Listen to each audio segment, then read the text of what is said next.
하나님의 말씀 마태복음 11장 1절 바른 성경 봉독합니다. 마태복음 11장 1절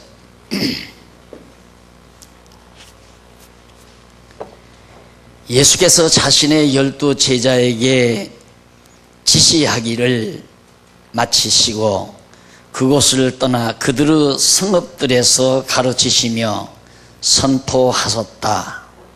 1절 1절 봉독했습니다. 교재에 나와 있는 말씀 내용대로 예수님은 선지자로서 참 선지자로 오셔서 바로 그 직임을 수행하시는데 교훈으로서 지금 직임을 수행하고 있습니다. 그래서 예수님이 이 땅에 오셔서 진리에 대한 아름다운 교훈을 하심으로 당신이 참 선지자로서 구약에 언약된 메시아임을 증거해 주고 있는 것입니다. 지난 시간까지는 제자들에 대한 가르침을 우리가 살펴봤습니다. 오늘부터는 이제 백성들에 대한 가르침을 살펴볼 차례입니다. 11장 1절 이제 봉독해 드린 말씀에 보면 제자들에게 지시했다. 가르치시기를 마치시고 나서 그곳을 떠나 사람들이 살고 있는 백성들이 살고 있는 성읍들에 가서 가르치시기를 시작하신 겁니다. 가르치시며 선포하시는데 그것은 하나님의 나라가 임했다. 즉 구약에서 언약된 메시아 그리스도가 이 땅에 왔다라는 사실을 선포하는 겁니다. 그 가운데 이제 2절에 보면 요한이 그리스도께서 하신 일을 감옥에서 듣고 자기 제자들을 보내어 그분께 말하기를 오실 그분이 선생님이십니까? 아니면 저희가 다른 분을 기다려야 합니까? 하니 예수께서 그들에게 대답하여 말씀하셨다. 가서 너희가 듣고 본 것을 요한에게 알려라. 맹인들이 보고 앉은 맹이들이 걷고 나병 환자들이 깨끗해지고 귀머거리들이 들으며 죽은 자들이 살아나고 가난한 자들이 복음을 듣는다. 나 때문에 걸려 넘어지지 않는 자는 복이 있다. 라고 6절까지 밝혀주고 있습니다. 예수님이 이제 나타나셔서 백성들에게 천국 복음을 가르치시기를 시작했는데 천국 복음을 증거하는데 세례 요한이 감옥에 갇혔습니다. 감옥에 갇힌 사연은 뒤에 나오죠. 그가 헤롯이 잘못을 하는 것을 지적하다가 결국 괘씸죄로 세례 요한을 감옥에 가두게 된 겁니다. 감옥에 갇혀가지고 예수님께서 그리스도께서 하신 일을 다 소식을 듣고 있습니다. 듣고서 자기 제자들을 예수님께 보냈어요. 보내서 오실 그이가 당신입니까? 오실 그이란 말은 구약에서 보내기로 언약하신 메시아라는 뜻이거든요. 그러니까 우리가 지금 메시아를 간절히 기다리고 있는데 더더군다나 세례 요한은 감옥에 갇혀 있으니까 이 포악한 세상 바른 말을 해도 바른 말을 했다고 해서 왕이 잘못이라고 지적했다고 해서 감옥에 가두는 이 험악한 어두운 세상 요한은 어쩌면 괴로웠을 겁니다. 그러니까 어서 이 땅에 저런 폭군 정치가 사라져버리고 포악한 정치가 사라져버리고 어서 이 땅에 하나님의 나라가 메시아가 와서 그리스도가 와서 정의가 실현되는 아름다운 나라가 이루어졌으면 하는 간절한 바람이 감옥에 있는 사도 요한에게 있었을 것입니다. 그래서 사도 요한은 자기 제자들을 예수님께 보내가지고 정말 오실 그이가 당신입니까? 당신이 메시아입니까? 아니면 우리들이 다른 사람을 기다려야 합니까? 라고 물어본 것입니다. 자, 이것에 대해서 학자들은 세례 요한이 정말 믿음이 없었다. 예수에 대한 믿음이 없었다.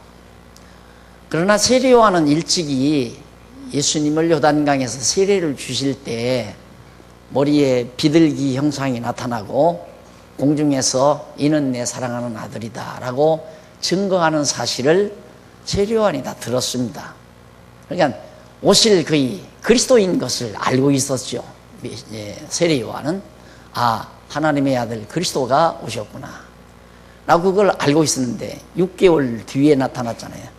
출생도 6개월 뒤에 출생이고 세상에 나와서 활동하는 것도 6개월 뒤에 세례 요한 다음에 예수님이 나타나서 세례를 받고 활동을 시작하셨는데, 자기가 감옥에 갇혀서 고생하는데도 불의의 세력이 이렇게 왕성하는데도 예수님이 정의를 실현하지 않는 것에 대해서 세례 요한은 답답했던 것 같아요. 그래서 정말 예수님이 정말 오신 것이 분명한데, 그리스도가 오신 것이 분명한데 왜 이렇게 세상이 어두워만 가는가? 왜 하나님의 나라가 이 땅에 실현이 안 되는가? 그래서 세례 요한은 제자들을 보내서 당신이 오실 그입니까? 아니면 다른 자를 우리가 아직도 기다려야 합니까? 라고 물어본 겁니다. 그렇게 물어보자 대답이 묘했어요. 예수님께서 하시는 대답이 11장 4절에 보면 예수께서 세례 요한의 제자들에게 대답하는 거죠. 대답하여 말씀하셨다. 가서 너희가 듣고 본 것을 요한에게 알려라. 세례 요한의 제자들이 와서 들은 것도 있고 실제로 예수님이 행하는 것을 본 것도 있단 말입니다. 가서 그대로 가서 너희 스승인 세례 요한에게 알려주면 된다. 그 내용이 뭐냐면 5절에 나와요. 맹인들이 보고 소경이 눈을 뜨고 그 말이죠. 안전뱅이들이 걷고 나병 환자들이 깨끗해지고, 이거 다 불치병들이죠. 귀머거리들이 들으며 죽은 자들이 살아나고 가난한 자들이 복음을 듣는다. 힘없는 자들, 가난한 자란 말은 힘없는 자들. 그 당시에 헤롯 당원들에게 또 종교 지도자들에게, 그러니까 언제나 약자는 종교나 정치가 다 약자를 이용하는 겁니다. 과거나 예나 다 똑같아요. 정치도 약자를 이용하고 종교도 약자를 이용하는 겁니다. 이게 종교 권력자들이 다 약자들을 기만해서 다 자기네들이 부와 영화를 누리고 있고, 정치 지도자들도 약자들로부터 늑봉해서 권좌를 누리고 사는 그런 시대였습니다. 그러니까 이렇게 가난하고 힘없는 자들이 지금 하나님의 말씀, 예수의 가르침을 듣는다고 가서 전해주어라 라고 말을 한 거죠. 그러면서 여기 6절에 보면 나 때문에 예수님 당신 때문에 걸려 넘어지지 않는 자는 복이 있다. 자, 여기서 걸려 넘어지지 않는다는 말은 정말 예수가 그리스도일까? 의심스러워서 결국 그게 믿어지지 않고 넘어지는, 그게 정말 불행한 거죠.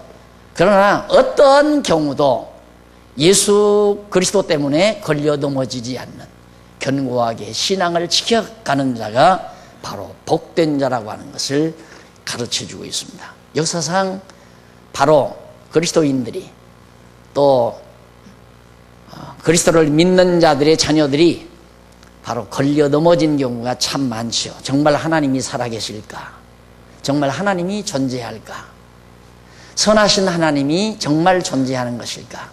이런 질문들로부터 결국 의문을 품고 넘어진 자들이 칸트나 니체와 같은 미련한 족속들이라는 것은 역사가 우리에게 다 말해주고 있는 것들입니다. 그렇게 넘어지면 저주받은 자다 이 말이죠. 넘어지지 않고 역시 예수를 그리스도로 믿는 자가 복이 있다라고 그렇게 전해준 겁니다. 그러면 예수님께서 그렇게 가서 보고 들은 것을 전해주라고 한 얘기는, 말씀은 교재 55페이지 6855페이지 밑에서부터 11번째 줄 중간 조금 못 미쳐서 보면요, 일찍이 여호와께서는 이사야 선지자로 메시아가 오실 때 소경이 보고 귀머거리가 듣고 저는 자가 뛰고 벙어리가 말할 것을 이미 하나님께서 예언하게 하셨습니다. 즉 이사야 선지자로 예언하게 하셨다. 그것이 이사야 29장 18절 35장 5절로 6절에 기록이 되어 있죠.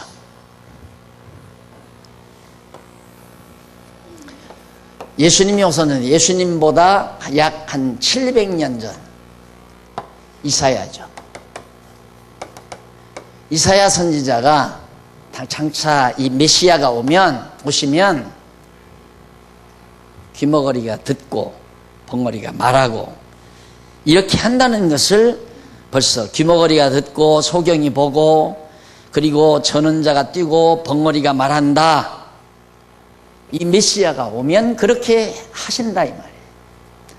그렇게 이사야가 예언한 것처럼 700여 년 전에 예언한 것처럼 정말로 예수님이 오셔서 이사야 선지자가 예언한 대로 그렇게 벙어리가 말하게 하고 봉사가 눈먼 자가 뜨게 하고 저는 자가 뛰게 하고 그리고 문둥이를 깨끗하게 하고 이런 역사를 바로 예수님께서 하셨다 그 말이에요. 그러니까 이 말만 가서 해라 이 말이에요. 너희 스승에게. 그러면 세례요한, 너희 스승인 세례요한이 아하, 그분이 정말 오실 자로구나, 메시아로구나, 메시아가 정말 분명하구나, 이렇게 알게 될 거라 이 말이죠. 그래서 예수님은 직답을 하지 아니하시고 간접 화법으로 예수님 당신이 오실 자 그리스도이심을 세례요한의 제자들에게 전해준 내용이 오늘 지금 6절까지 나와 있는, 즉 1절로 6절까지 나와 있는 내용입니다. 그러니까 백성들에게 뭘 가르치는가? 예수님 당신이 그리스도이심을 가르치는 거예요.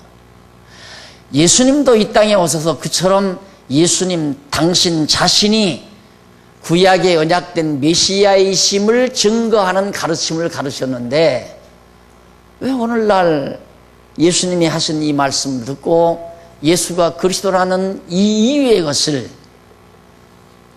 자꾸만 가르치려고 드느냐 이 말이죠. 그것도 성경을 읽고 예수가 그리스도이심을 가르치는 것이 아니라 충성을 가르치고 봉사를 가르치고 열심을 가르치고, 이것은 모두가 다 기독교 교훈에서 빗나가 있는 거죠.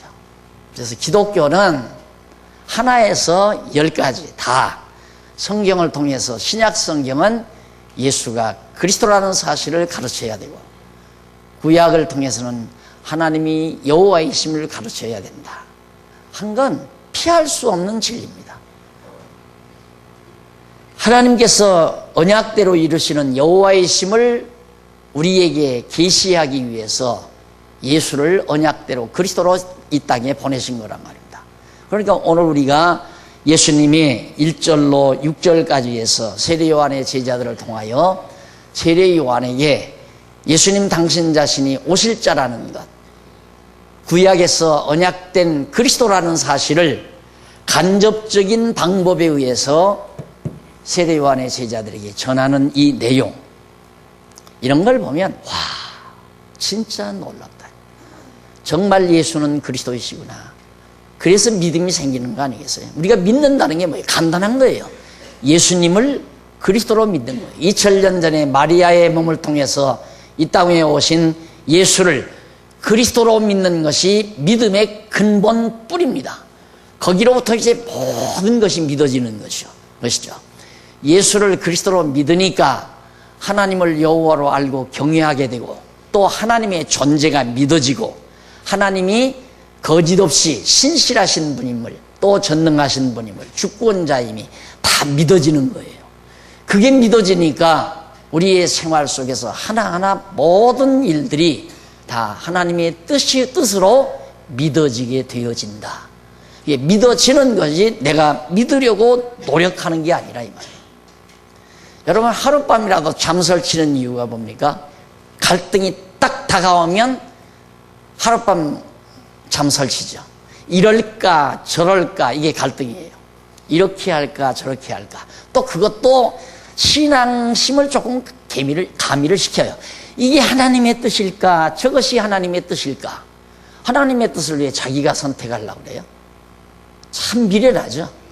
예, 하나님의 뜻을 우리가 선택해야 된다 이거죠. 이게 알미니안주의자들이에요. 하룻밤이라도 갈등을 느끼며 설치는 사람은 자기도 모르게 알미니우스의 제자입니다. 신학자 알미니우스의 제자. 하나님의 뜻은 있지만 그 뜻은 내가 선택하느냐 버리느냐의 자유의지는 내게 있다. 그래서 갈등이 있는 거예요. 그러나 정말 예수님의 제자라면, 하나님의 사람이라면, 예수를 그리스도로 믿는 자라면 어떤 갈등도 있을 필요가 없습니다. 야, 이렇게 되면 어떡하나, 큰일 났다. 이것도 이제 근심 걱정을 몰고 오는 거죠.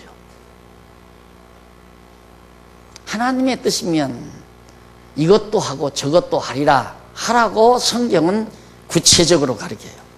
그러니까 우리의 신앙생활 속에서 가장 근본되는 믿음의 뿌리는 예수를 그리스도로 믿는 겁니다.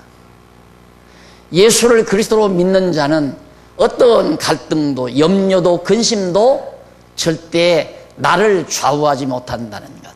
너무도 분명한 거 아니에요. 그래서 예수를 그리스도로 믿는 신앙이야말로 무서운 신앙입니다. 그를 아무리 흔들려고 해도 흔들리지 않습니다. 예수님께서 베드로를 놓고 베드로에게 그런 말씀을 하세요. 네가 나를 3번 부인한다. 사단이 나에게 요청을 하더라. 예. 그게 사단이 베드로에게 들어가서 베드로로 하여금 예수를 3번 부인하도록 만들어요. 그러나 예수님께서 이제 장차 성령으로 예수가 그리스도이심을 분명하게 베드로로 믿게 한 다음에는 어느 누구도 베드로의 신앙을 흔들게 할 수 없었습니다. 죽인다고 해도 상관이 없어요. 감옥에 가둔다고 해도 흔들리지 않았어요.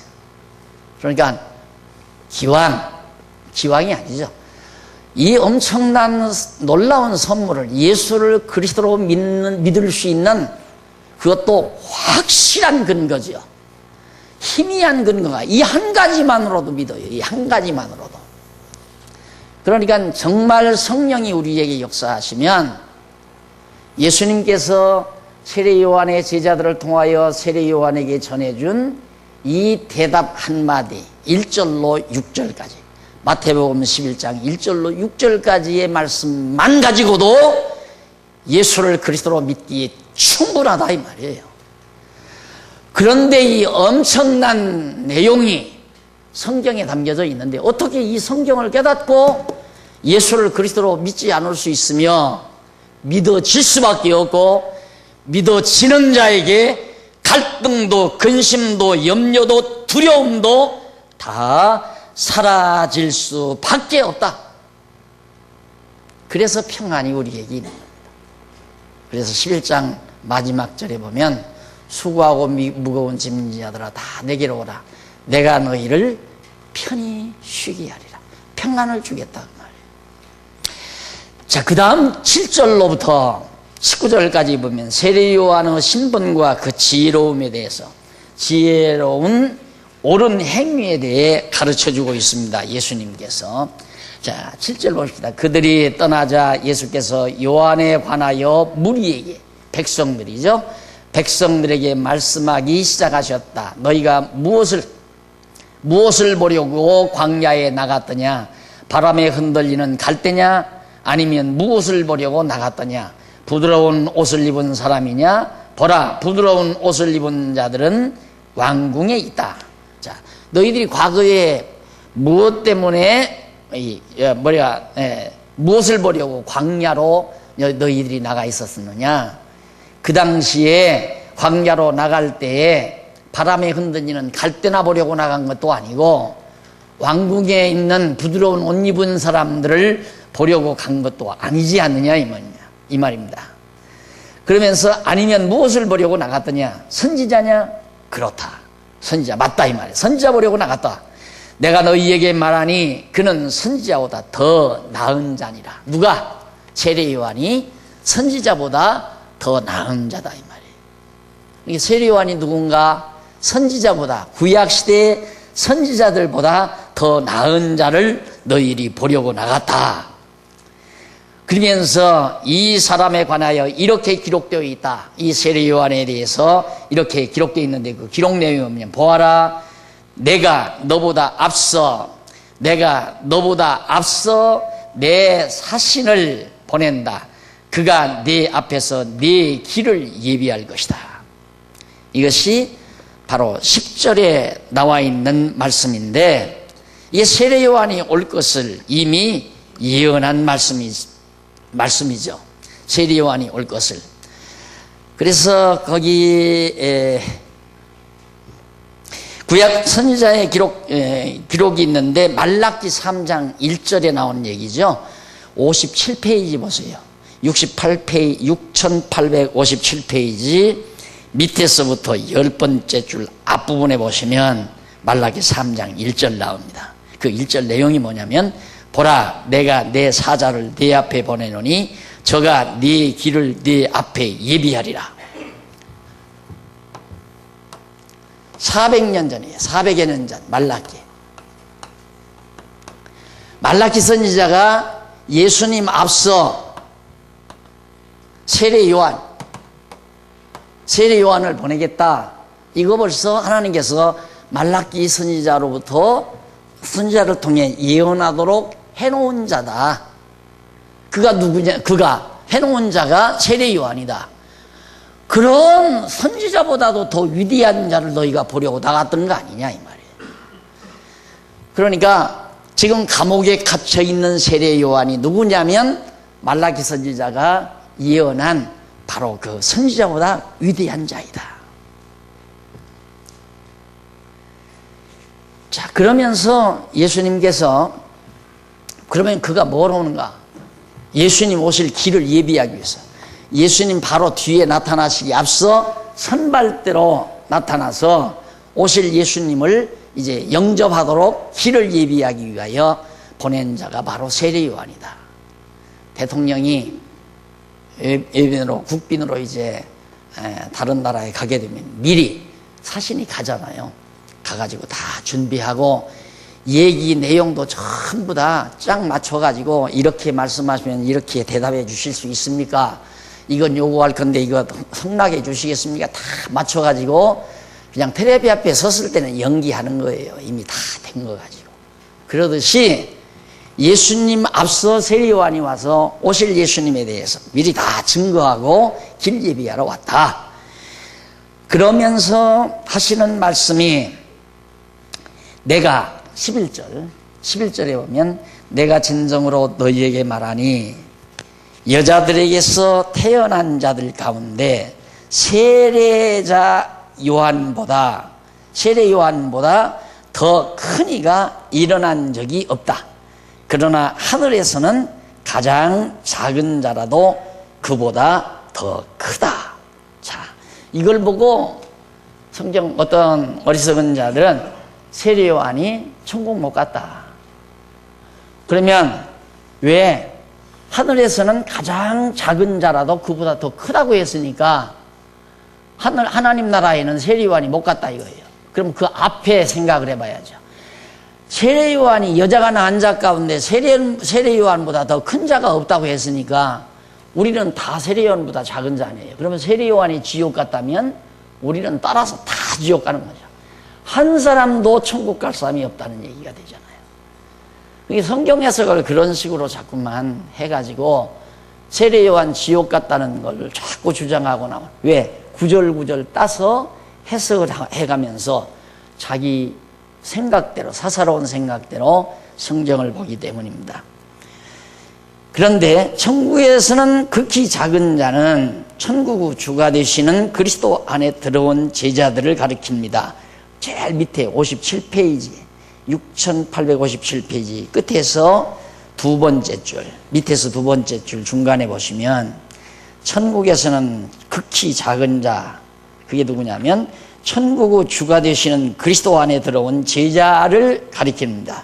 제자들을. 예수께서는 세례 요한이 그리스도 앞서 길을 예비하기는 했으나 아직 그리스도를 실제로 영접하지 아니했으므로 이미 그리스도를 영접한 제자보다 작다는 뜻으로 가르치는 겁니다. 그러면서 자, 세례 요한이 지금 의심하잖아요. 예수님을.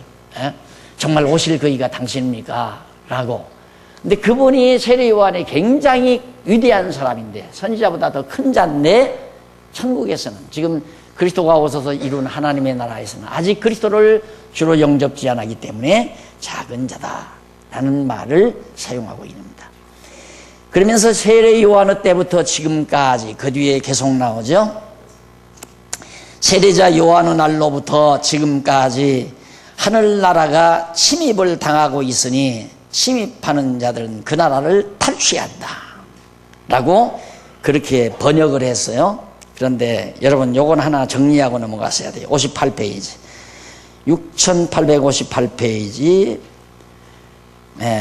거기 보면 회개하라 천국이 가까웠느니라 외칠 때부터 예수님이 이 말씀을 가르치고 계시는 그 당시까지를 말하는데 침노를 당하나니라는 말, 침노를 당한다 위에서 58페이지 6858페이지 위에서부터 일곱째 줄 여섯째 줄 뒷부분 침노를 당하나리라는 말은 헬라어로 비아제타이라고 해요. 그런데 이는 침략당하다, 압박당하다, 강요당하다, 억압당하다 등의 뜻으로 본문에서는 침략당하다 라고 번역된다. 그리고 침노하는 자는 비아스타이라고 하는데 이는 난폭한 자, 침략하는 자 등의 뜻이고 빼앗는이라는 하르파도라는 말인데 이는 잡아채다, 끌어당기다, 데려가다 등의 뜻입니다. 따라서 아까 그 본문 회개하라 지금까지 하나님의 나라가 침입을 당하고 있으니 이 내용입니다. 세례 요한 때부터 지금 다시 번역하는 겁니다. 지금까지 천국은 침략을 당하나니 난폭한 자가 잡아 끌어가느니라 그 말이에요. 그러니까 세례 요한도 지금 막 잡아 끌어가잖아요. 잡아다가 가두고 이제 천국 하나님의 나라 그리스도가 오셨는데 그리스도뿐만 아니라 제자들까지라도 다 잡아 끌어간다 이 말이에요. 그런 뜻으로 번역을 해야 되는데 이 말씀을 가지고 우리는 막 열심히 하나님의 나라를 정복하기 위해서 노력해야 된다. 그런 말로 그런 뉘앙스가 풍기는 말로 번역이 되어 있어요. 그래서 열심으로 노력하지 아니하면 천국 못 간다. 이런 말을 천국은 침노를 당하나니 침노하는 자는 빼앗느니라. 막 열심으로 천국을 정복하려고 노력하는 자는 천국 간다 이 말이에요. 그렇게 자꾸만 교사들이 가르치게 되니까 성도들은 그 내용을 분명히 알지 못하니까 그런가 보다. 천국은 가만히 있으면 갈 수가 없는가 보다. 열심 안 내면 갈 수가 없는가 보다. 이렇게 생각을 하게 되는 거죠. 예수님은 그런 의도에서 하는 게 아니라 천국이 계속해서 하나님의 나라가 지금 침노당하고 있다. 세상 권력자들로부터. 그래서 자꾸 제자들도 끌어가고 예수님도 다 끌어가고 세례 요한도 지금 끌어가고 있지 않느냐. 이런 뜻에서 예수님이 말씀하신 내용이다 이 말이에요. 그러면서 하는 말이 모든 선지자들과 율법이 예언한 것은 언제까지인가? 여기 선지자들과 여기 선지자들이죠. 선지자. 그 다음에 율법 모세의 율법 율법과 선지자, 시편도 다 예언서예요. 따지고 시편도 그리스도 찬양하고 예언하는 거기 때문에. 율법과 선지자가 언제까지냐? 요한까지다 이 말이에요. 그러니까 이 선지자들과 율법이 예언한 모든 것들은 세례 요한 때까지로 다 완결된 것이다.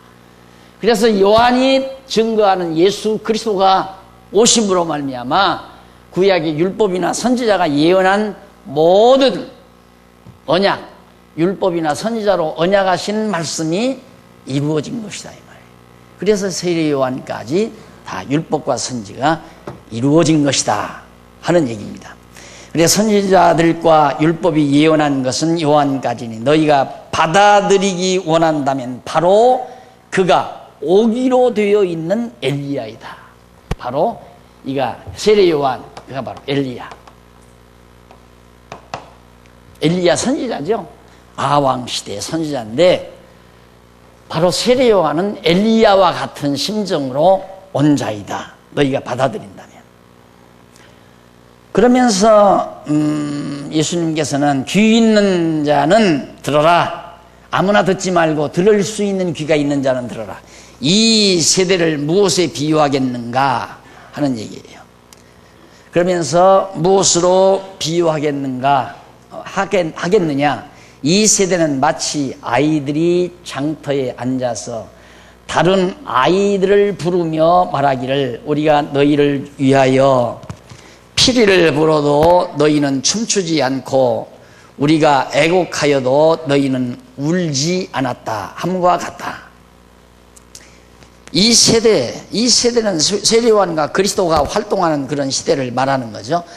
59페이지 6859페이지 위에서부터 네 번째 줄 앞부분에 보시면 이 세대 바로 세례 요한과 그리스도가 활동하던 시대입니다. 그러면서 이 시대 사람들은 예수께서 아이들이 놀이에 무감각한 자들로 비유했습니다. 아이들이 노래를 부르거나 춤을 추거나 이러면 놀잖아요. 그런 놀이에 무감각한 자들로 그 시대 사람들을 예수님이 비유하셨는데 광장으로 친구들을 불러놓고 춤을 추거나 애곡을 해도 아무런 반응하지 아니하는 것 같이 이 세대 사람들이 세례 요한과 예수께서 천국 복음을 전하는데도 아무런 반응을 하지 않는 그런 뜻으로 비유해서 말씀한 겁니다. 그리고 이어서 요한이 와서 먹고 마시고 먹지도 않고 마시도 아니하며 저희가 말하기를 귀신이 들렸다 하더니 인자는 와서 먹고 마시며 말하기를 보라 먹기를 탐하고 포도주를 즐기는 사람이요 세리와 죄인의 친구로다라고 비난만 한다는 얘기죠. 그러면서 지혜는 그 행한 일로 인하여 옳다함을 얻느니라. 지혜는 행한 일로 인하여 옳다함을 얻는다라고 말씀했는데 지혜는 여호와 하나님의 정하신 뜻에 의한 신령한 지혜이신 그리스도를 가리킵니다. 지혜는 바로 예수 그리스도가 하늘로 온 지혜예요. 그리고 그 행한 일은 그리스도께서 행하신 표적들을 가리킵니다. 따라서 이 세대 사람들이 세례 요한과 예수의 행위에 대해 비난만 하는데 신령한 지혜이신 그리스도는 그의 행하신 표적들로 인해 그리스도의 행위가 옳은 것으로 인정을 받는다는 뜻으로 가르친 겁니다. 지혜는 그리스도는 자기의 행위로 옳다 인정함을 받는다. 예수 그리스도는 자기가 행하신 모든 교훈이나 표적들을 통하여 예수가 그리스도라는 확실한 그리스도임이 옳다고 하는 증거를 받는다. 너희들이 다 무감각하다 할지라도 예수는 하나님의 아들 그리스도임이 분명하다라는 그런 뜻에서 말씀한 겁니다. 그 다음 20절로 24절에 보면요, 회개하지 아니한 고울들에 대해서 심판의 고통을 가르칩니다. 이게 지금 백성들을 계속해서 가르치는 내용 아니에요? 회개하지 아니하는 백성. 20절 한번 보십시다.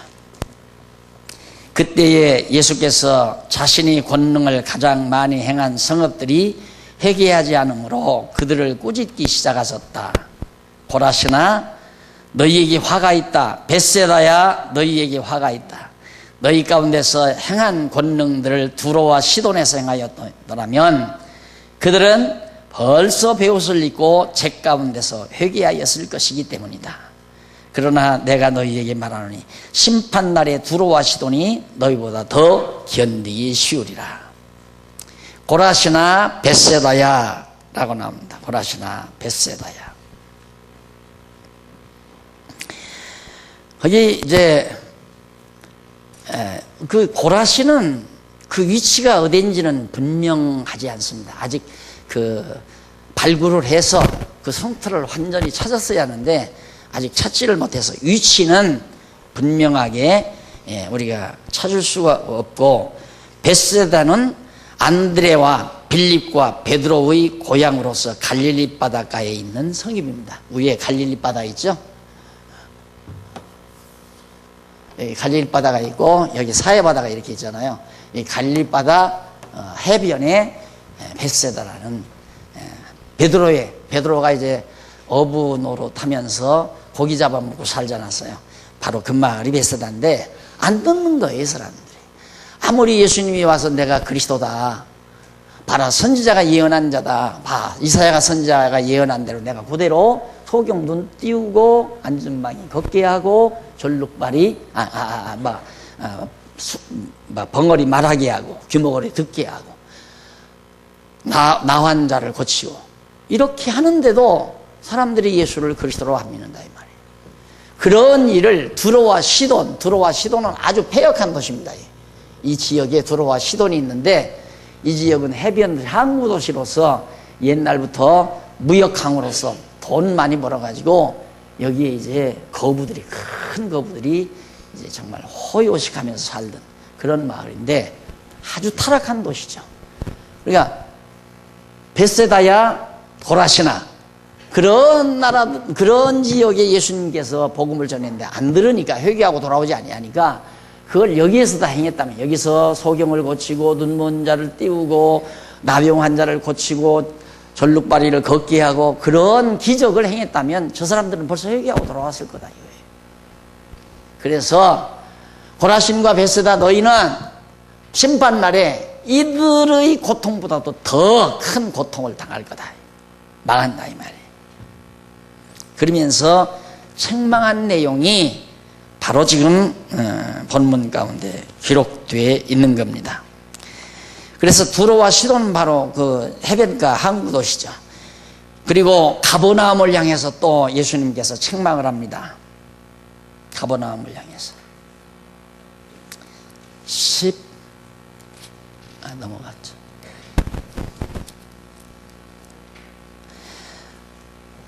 23절 너 가버나움아 네가 하늘까지 높아지겠느냐? 네가 음부까지 내려갈 것이다. 너에게 행한 권능들을 소돔에서 행하였다면 그것이 오늘까지 남아있었을 것이기 때문이다.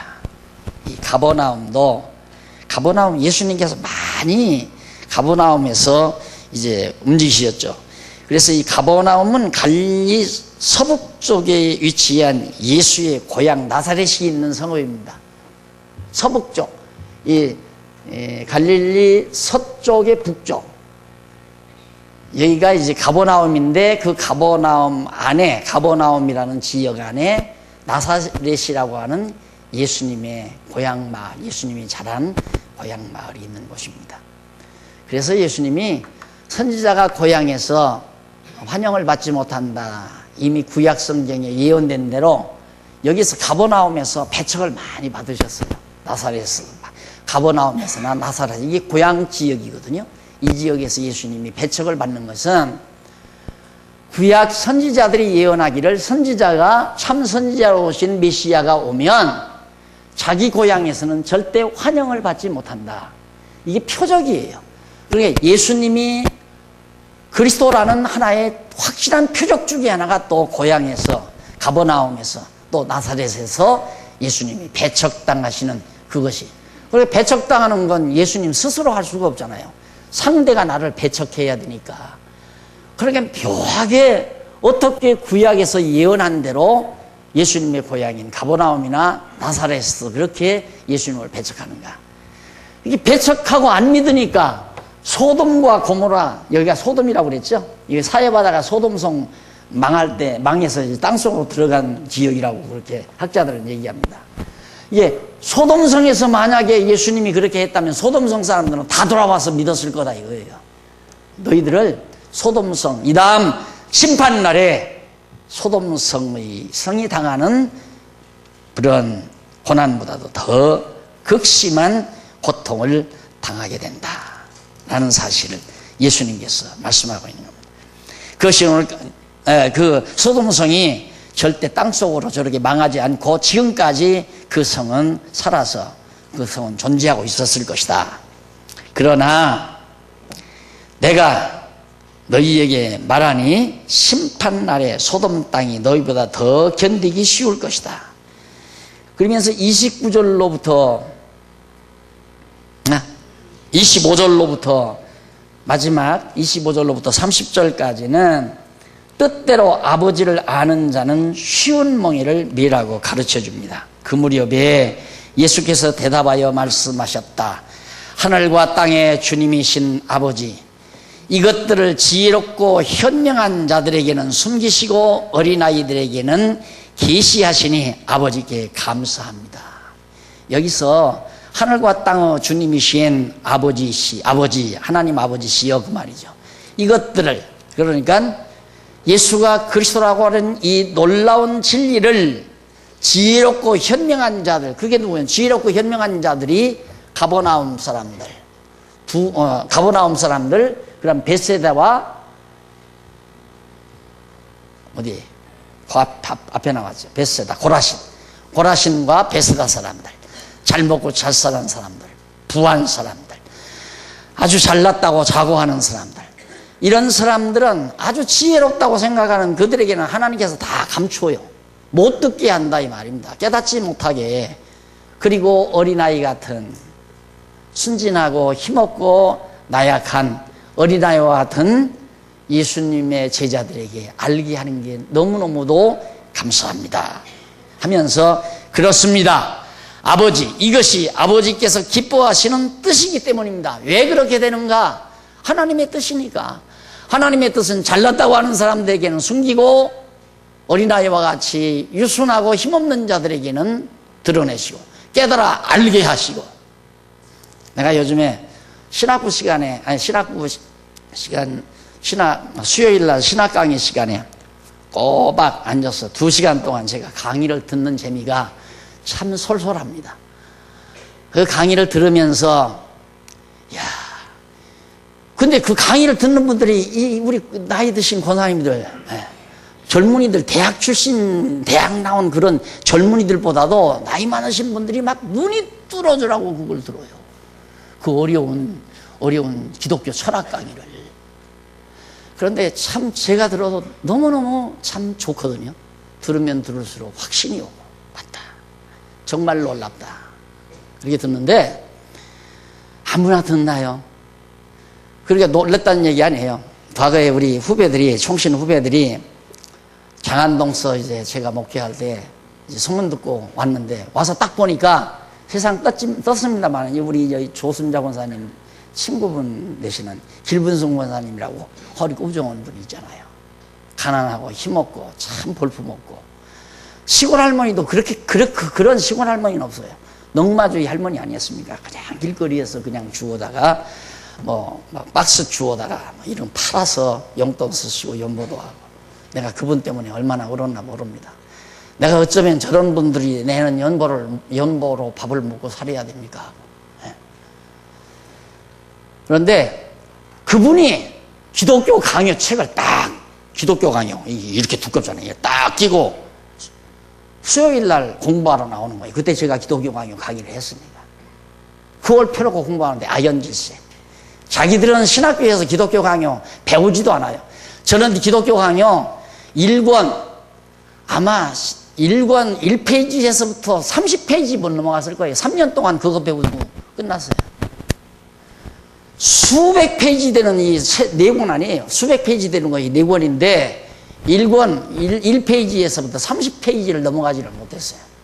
교수가 와서 1시간에 와서 1페이지 넘어가기가 힘들어요. 뭐 거기 단어 하나 나오면 그거 가지고 그냥 이런 것 같다 저런 것이다, 어느 학자는 이렇다고 말한다 저렇다고 말한다 이러다 가는 거예요. 또 또 그 다음 와서 그 다음 페이지 보고. 그러니까 3년 동안 30페이지 넘기가 힘들죠. 그런데 그 할머니가 그걸 보잖아요. 알아듣고. 여기 지금 정말 우리 교회에 수준 높은 강의들이 나가지 않습니까? 다 알아듣잖아요. 하나님이 어제 어느 분이 막 안타까워해요. 왜 이걸 못 듣는지 모르겠다고. 서울대학도 나오고 뭣도 했는데 못 듣는다는 거예요. 아무나 듣나요? 하나님께서 가리우면 못 듣는 거예요. 하나님이 듣게 해서야 듣는 거지. 예, 이걸 하나님 감사합니다. 이것이 하나님의 뜻이기 때문입니다. 27절 내 아버지께서 모든 것을 내게 맡겨 주셨으니 하나님 아버지께서 모든 걸 예수 그리스도에게 맡겨 주셨으니 아버지 외에는 아무도 아들을 알지 못하며 하나님 외에는 아들 나 예수 그리스도를 누가 압니까? 알지 못하며 아들과 그 아들의 계시를 받은 자 외에는 아무도 아버지를 알지 못합니다. 계시 누구도 하나님을 아는 것도 아무나 모르고 아들을 아는 예수를 아는 것도 아무나 알지 못합니다. 그러면서 수고하고 무거운 짐진 자들아 모두 내게로 오너라. 그러면 내가 너희를 쉬게 할 것이다.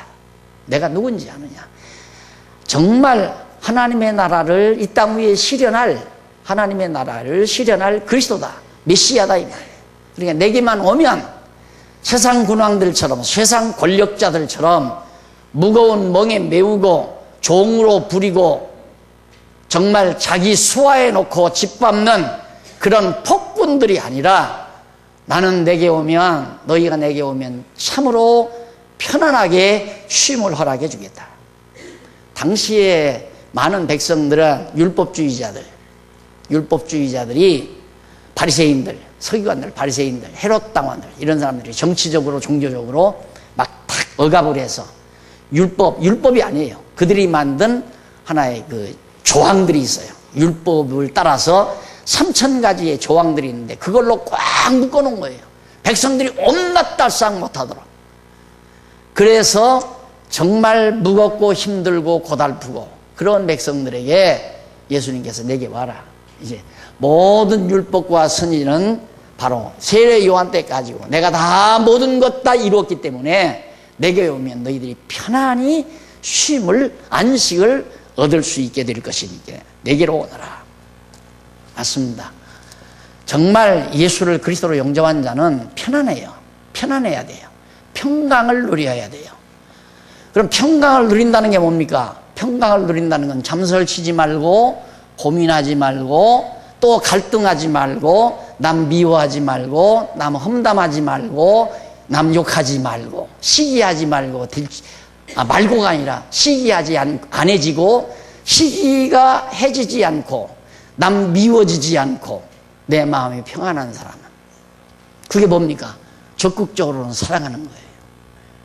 그래서 내가 편안히 쉰다는 게 뭔가? 편안하다는 건 행복하다는 얘기예요. 평강을 누린다는 건 행복을 누린다는 말입니다. 행복한 자는 사랑할 마음만 있는 거지 남 욕하고 시기하고 남 짓밟아서 내가 올라서 남 이용해서 내가 소득을 얻고 내 유익을 챙기고 이거 아니란 말입니다. 어제 참 설쳤죠? 예? 2대1로 져서 설쳤죠? 욕심이 꽉 들어가서 설친 거예요. 이겨야 된다 하고. 그 종로로 안 한 분 어젯밤 없어요. 나도 11시 30분인가까지 일을 하고 막 들어가다 보니까 축구한다는데 하겠구나 하고 가니까 한 골 졌더라고요. 근데 조금 있으니까 하나 넣어요? 이기던가 보다. 또 져요. 자자. 지면 어떻고 이기면 뭐합니까? 목사님 어떻게 그렇게 생각하면 그럼 그렇게 살아요. 늘 이기려고 살아요. 열심히 이기려고 사시라고. 이기려고 하는데 나오는 열심은 온갖 부정적인 악성이 내 마음속에 따라옵니다. 온갖 부정적인 악성이. 이기려고 사는 사람은. 그러나 하나님의 은혜 속에서 평강을 누리고 사는 사람은 모든 범사에 감사함으로 살아가는 겁니다. 그리고 생의 힘이 솟구치고 그리고 이기려고 하는 데서 의욕이 넘치는 것은 그 의욕은 어떤 순간만 오면 그냥 완전히 팍 거꾸러져 버려요. 낙심해 버려요. 그러니까 경기 끝나니까 여러분 낙심 팍 되져 버리죠. 이 길에는 욕심이 농도만큼 낙심의 농도가 큰 겁니다. 그러나 이 길에는 욕심이 아니라 지금 하나님께서 우리에게 주신 평강을 누리고 사는 사람은 절대로 그 평강 속에서 얻어지는 생의 의욕, 이것은 낙심이 없어요. 계속 줄기차게 뻗어가는 거예요. 삶의 의욕이 넘친다는 말이에요. 재산이 망해도, 사업이 망해도, 남에게 멸시를 받아도, 직장에서 떨어져도 생의 의욕은 멈추지 않는다 그 말이에요. 그 의욕은 가변적이 아닙니다. 그러나 이기기 위해서 나오는 의욕은 가변적이에요. 그래서 이겨야만이 의욕이 넘치고 지면 팍 떨어져 버리고. 그런데 하나님 앞에서 그리스도를 발견하고 예수를 그리스도로 믿고 얻어지는 평강 속에서 나타나는 삶의 의욕은 불변적입니다. 꾸준하게 줄기차게 언제라도 그리스도가 나와 함께한다는 확신 속에서 살아가는 아름다운 복을 누리는 자들이라는 얘기죠. 그러면서 마지막, 왜 예수님께 오면 쉬게 하는가? 나는 마음이, 29절, 나는 마음이 온유하고 겸손하니 내 멍에를 메고 내게 배워라. 그러면 너희 영혼의 안식을 얻을 것이다 라고 막 말을 합니다. 거기 29절에 보면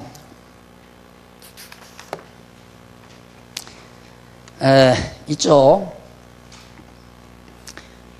6863페이지 위에서 두 번째 줄 중간, 나는 마음이 온유하고 겸손하다 한 말씀이 있는데 여기 이쪽에서부터 보십시다. 62페이지 6862페이지 밑에서 두 번째, 여기서 나는 마음이 온유하고 겸손하니라는 말씀은 백성에게 무거운 짐을 지우는 종교 및 정치 지도자들의 포악함과 교만함을 대비한 것이며, 예루살렘에 임할 왕은 겸손하다는 스가랴 선지자의 예언이 성취됨을 증거한 것입니다. 스가랴 선지자가 예루살렘으로 올라가실 왕은 겸손하다. 그래서 나귀 에미를 타지 아니하고, 엄마 나귀를 타지 아니하고 새끼 나귀를 탄 겁니다.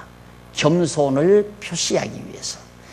그러니까 그렇게 스가랴 선지자가 예언한 대로 나는 마음이 온유하고 나는 겸손하다. 그러니까 내게 와서 배우면 된다. 그리고 내 멍에는 쉽고 내 짐은 가벼움이라는 말씀은 예수께서 종교적으로나 정치적으로 모든 멍에와 짐을 대신 메고 담당해 주시기 때문에 쉽고 가볍다는 겁니다. 그러니까 인간들이 져야 될 우리들의 모든 무거운 짐을 예수님이 다 대신 지고 감당해 주신다. 죄짐도 대신 져주시고 죄책도 다 대신 져주시고요. 그러면서 예수께서는 당시 종교 지도자들처럼 종교적인 율법과 유전은 물론 정치적인 억압에 의한 무거운 멍에와 짐을 백성에게 메거나 지우지 아니하시고 대신 메고 담당하셔서 백성으로 참 안식을 누리게 하시려고 예수께 오라고 부르신 것입니다. 자, 이렇게 해서 나는 마음이 온유하고 겸손하니 내게 와라. 그러면서 내 멍에는 편하고 내 짐은 참으로 가볍다. 이제 아시겠죠? 내가 여러분 교회 나오셔서 어떤 일을 하든지 편안해야 돼요. 가벼워야 돼요. 즐거워야 된다 이 말입니다. 예수 믿기가 힘들다. 예수 잘못 믿는 거예요.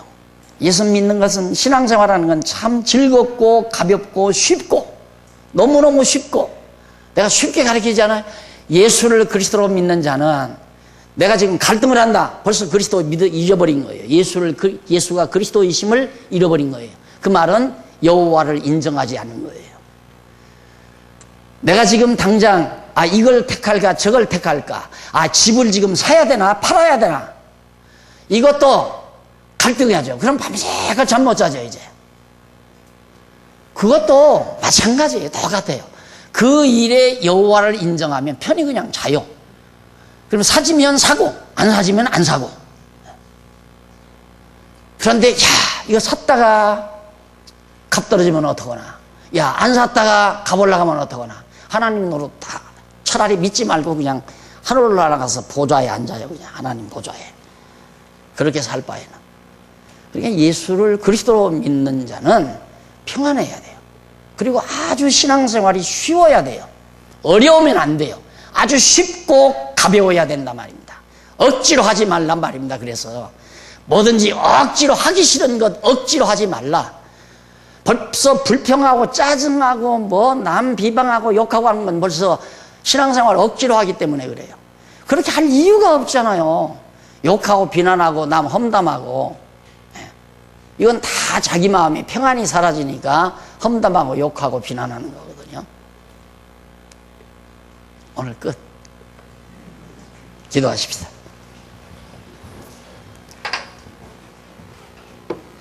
자비하신 아버지 하나님, 어쩌다가 우리가 예수님을 그리스도로 믿게 됐는지, 그리고 하나님 여호와 살아계심을 알고 모든 범사에 그를 인정하며 살 수 있는 이 행복을 우리에게 주신 하나님의 사랑을 감사합니다. 우리 장안중앙교회 몸담은 모든 성도들, 이 말씀 안에서 범사에 여호와를 인정하고 사는 슬기와 지혜를 주시옵소서. 오늘 이 말씀을 듣는 지역을 초월해서 국내나 국외를 비롯한 모든 영혼들에게도 한결같은 은총을 베푸시옵소서. 예수님 이름으로 기도드립니다. 아멘.